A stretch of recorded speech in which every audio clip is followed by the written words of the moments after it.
SNDP യോഗം 4998 പുളിയൻമല ശാഖായോഗത്തിന്റെ നേതൃത്വത്തിൽ പുതിയ കുടുംബയോഗ രൂപീകരണം നടന്നു. ശാഖായോഗം പ്രസിഡന്റ് പ്രവീൺ വട്ടമല ഉദ്ഘാടനം ചെയ്തു.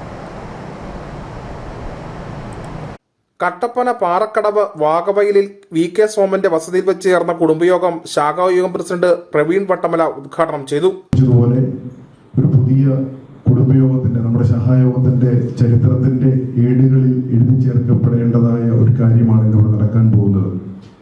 4998 നമ്പർ പുളിയൻമല ശാഖായോഗത്തിന്റെ കീഴിൽ 5ാമത് ഒരു കുടുംബയോഗം കൂടി ഇന്ന് പിറക്കുകയാണ്.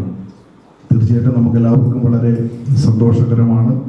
ഭൂപ്രകൃതിയുടെയും ആളുകളുടെ എണ്ണത്തിൻ്റെയൊക്കെ അടിസ്ഥാനത്തിൽ പ്രവർത്തനങ്ങളുടെ ഒക്കെ അടിസ്ഥാനത്തിൽ ശാഖായോഗങ്ങളുടെ രൂപീകരണവും അതോടൊപ്പം തന്നെ കുടുംബയോഗം ചെയർമാൻ ശ്രീജിത്ത് സോമൻ അധ്യക്ഷനായിരുന്നു.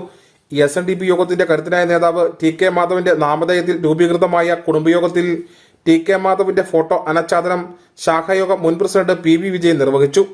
ശാഖാ ഭാരവാഹികളായ ശശിധരൻ കല്ലൂറുമ്പിൽ, അനീഷ് നിരപ്പേൽ, ഷാജി ചെറിയ കൊല്ലപ്പള്ളിയിൽ, സുരേഷ് നെടിയപ്പാലയ്ക്കൽ, വനിതാ സംഘം പ്രസിഡന്റ് രാധാമണി കൃഷ്ണൻകുട്ടി, KV ഷാജി തുടങ്ങിയവർ സംസാരിച്ചു. News bureau, Kattappana.